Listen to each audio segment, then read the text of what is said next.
Hello friends, എല്ലാവർക്കും നമ്മുടെ പുതിയൊരു വീഡിയോയിലേക്ക് സ്വാഗതം. അപ്പോൾ ഇന്ന് രാവിലത്തെ ഏകദേശം പണിയൊക്കെ കഴിഞ്ഞിട്ടുണ്ട് കേട്ടോ. ഇനി ഉച്ചയ്ക്ക് എന്താ കറി വയ്ക്കുക എന്നാണ് ഈ ആലോചിക്കുന്നത്. അപ്പോൾ ആലോചിക്കാനൊരു ഇത് കിട്ടാൻ വേണ്ടിയിട്ട് ഞാൻ കുറച്ച് എന്തൊക്കെ എടുത്ത് കഴിക്കുന്നുണ്ട്. പിന്നെ ഞാൻ എന്തെങ്കിലും ഒരു ബോട്ടിലെടുത്ത് അതിൻ്റെ അടപ്പ് തുറക്കുന്ന ശബ്ദം കേട്ട് എൻ്റെ കോഴികൾ ഓടി വരും കേട്ടോ. അപ്പോൾ അവർക്കും കുറച്ച് കൊടുത്തു.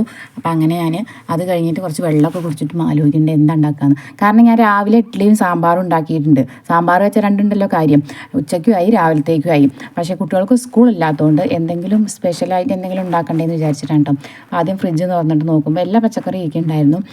പിന്നെ ഇതാ നമ്മുടെ കൂനും ഉണ്ട് കേട്ടോ. അപ്പോൾ കൂനിൻ്റെ ഡേറ്റ് കഴിയുള്ളൂ എന്ന് വിചാരിച്ചിട്ട് അത് ഞാൻ എന്തായാലും പുറത്തേക്ക് വെച്ചിട്ടുണ്ട്. കുട്ടികൾക്കാണെങ്കിൽ ഭയങ്കര ഇഷ്ടമാണ്. പിന്നെ അതെല്ലാ പച്ചക്കറി എടുത്തിട്ട് അവിയൽ വെക്കാനുള്ള പരിപാടിയാണ്. അവിയലും കുട്ടികൾക്ക് നല്ല ഇഷ്ടമാണ്. അവിയലത്തെ കഷ്ണമാണെങ്കിൽ അവരെല്ലാ കഷ്ണവും കഴിക്കും കേട്ടോ. അപ്പോൾ അങ്ങനെ ഞാൻ അവിയലിൻ്റെ കഷ്ണങ്ങളൊക്കെ നുറുക്കിയിട്ട് അത് അടുപ്പത്ത് വെച്ചിട്ടുണ്ട്. പിന്നെ കൂന് മഞ്ഞൾപ്പൊടി ഉപ്പിട്ടിട്ട് വേവിച്ച് വെച്ചിട്ടുണ്ട് കേട്ടോ. പിന്നെ അതിലേക്കുള്ള ഉള്ളിയൊക്കെ അരിഞ്ഞുകൊണ്ടിരിക്കുമ്പോഴാണ് ഏട്ടൻ വന്നിട്ട് നമ്മുടെ അവിയലിൻ്റെ മുകളിൽ വാഴൻ്റെ ഇല വെച്ചിട്ടുണ്ടെങ്കിൽ നല്ല മണം കിട്ടും പറഞ്ഞത്. ഏട്ടൻ ഓണത്തിനൊക്കെ അങ്ങനെ ഉണ്ടാക്കി നല്ല ടേസ്റ്റ് ഉണ്ടാവും, ഒരു പ്രത്യേക സ്മെല്ലും ഉണ്ടാവും. അപ്പോൾ ഞാൻ കൂന ഒഴിച്ചിട്ട് ചട്ടി അടുപ്പത്ത് വെച്ചപ്പോഴേക്കും ഇതാ മഴ ചാറാൻ തുടങ്ങിയിട്ടോ. അപ്പോൾ വേഗം പോയിട്ട് തുണികളൊക്കെ എടുത്ത് വെക്കുകയാണ്. മഴ തുണികൾ പുറത്തേക്കിട്ട് അപ്പം പെയ്യും. അപ്പോൾ ഏകദേശം കഷ്ണരിങ്ങലൊക്കെ കഴിഞ്ഞപ്പോൾ ഞാൻ പിന്നെ നമ്മുടെ കട്ടിംഗ് ബോർഡ് ഉണ്ടല്ലോ, ഇത് ഞങ്ങൾ വീട് പണിക്ക് വേണ്ടിയിട്ട് മരം എടുത്തിട്ടുണ്ടായിരുന്നു. അപ്പോൾ അതിൻ്റെ തേക്കിൻ്റെ ഒരു കഷ്ണമാണ് കേട്ടോ. അപ്പോൾ അതാണ് ഞാൻ കട്ട് ചെയ്യാൻ വേണ്ടിയിട്ട് ഉപയോഗിക്കുന്നത്. അപ്പോൾ അത് കഴുകി വെച്ചു കേട്ടോ. പിന്നെ ഏട്ടൻ കൊണ്ടുവന്നതാണ് കേട്ടോ തക്കാളി. നമ്മുടെ കടയുടെ അടുത്തുള്ള ഒരു തോട്ടത്തിൽ നിന്ന് അങ്ങനെ പറിച്ചിട്ട് വന്നതാണെന്നുണ്ട്, ഞെട്ടിയൊക്കെ ആയിട്ടുള്ളതാണ് കേട്ടോ. നല്ല തക്കാളിയാണ്, ഒരു പ്രത്യേക ഭംഗിയാണ് കേട്ടോ തക്കാളി കാണാൻ വേണ്ടിയിട്ട്. വലിപ്പം കൂടുതലായതുകൊണ്ട് നമ്മുടെ ഈ ബോക്സ് ഇല്ലേ, അതിലൊരു 5-6 കേട്ടോ കൊള്ളുള്ളൂ. ആ ഒരു ബോക്സിൽ നമ്മൾ എത്ര സാധനങ്ങൾ എങ്ങനെ ഇട്ട് വെച്ചാലും വേഗം കേട് വരില്ല കേട്ടോ. അപ്പോൾ ഞാൻ ബാക്കി അങ്ങനെ കെട്ടിയിട്ട് നമ്മുടെ വെജിറ്റബിൾസ് വയ്ക്കണം അതിൽ തന്നെ വെച്ചു. പിന്നെ അതാ പച്ചമുളകും കൊണ്ടുവന്നിട്ടുണ്ടായിരുന്നു.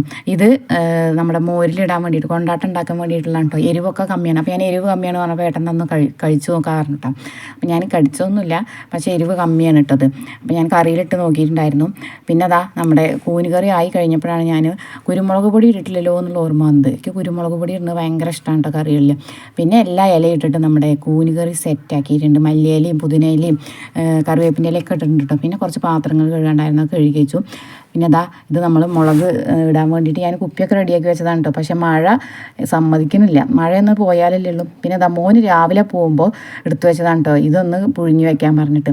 അപ്പോൾ ഞാൻ അതിൻ്റെ കവറൊന്ന് അഴിച്ചെടുത്ത് 2 ദിവസമായിരുന്നു കൊണ്ടുവന്ന് വെച്ചിട്ട്. അവൻ കണ്ടിട്ടുണ്ടായിരുന്നില്ല, ഞാൻ ഫ്രിഡ്ജിൽ വെച്ചിട്ടുണ്ടായിരുന്നു കേട്ടോ. അപ്പോൾ അവനത് പുറത്തേക്ക് എടുത്ത് വെച്ചതാണ്. പിന്നെ കൂനുകറിയൊക്കെ ആയി കഴിഞ്ഞപ്പോൾ അതവിടെ ഒരു നാരങ്ങല്ലേ, വടുവപ്പുളി പറയട്ടെ ഞങ്ങളുടെ ഇവിടെ, അപ്പോൾ അതും കൊണ്ടുവന്നിട്ടുണ്ട്. അപ്പോൾ അതും അച്ചാറിടണം. അപ്പോൾ ഞാൻ പിന്നെ ലൈറ്റൊക്കെ ഓഫ് ആക്കിയിട്ട് പോയതാണ് കേട്ടോ. പിന്നെ അതൊക്കെ കണ്ടപ്പോഴേക്ക് TV കണ്ടുകൊണ്ടിരിക്കുമ്പോൾ ഞാൻ പിന്നെ വന്നിട്ട് ഇത് കഴിക്കുകയാണ് കേട്ടോ. എനിക്ക് ഈ കഷ്ണങ്ങൾ ഇങ്ങനെ കഴിക്കുന്നത് ഭയങ്കര ഇഷ്ടമാണ്. അങ്ങനെയുള്ള ആരെങ്കിലും ഉണ്ടെങ്കിൽ ഒന്ന് കമൻറ്റ് ചെയ്യണേ. അപ്പോൾ ഞാനിതാ കുറച്ച് അവിയലും കുറച്ച് കൂനുകറിയും പിന്നെ രാവിലെ മോൾക്ക് കൊണ്ടുപോകാൻ വേണ്ടിയിട്ട് പൊന്നിയരിയും കൊണ്ട് ബിരിയാണി പോലെ ഉണ്ടാക്കിയിട്ടുണ്ടായിരുന്നു കേട്ടോ. അപ്പോൾ അതും എടുത്തു. പിന്നെ ഇതൊക്കെ പാടെ കൂടിയിട്ട് ഞാൻ കഴിക്കുകയാണ് കേട്ടോ. ഇതൊക്കെ കഴിച്ചിട്ടുണ്ടെങ്കിൽ പിന്നെ ഇനി ഉച്ചയ്ക്ക് ഭക്ഷണമൊന്നും കഴിക്കില്ല.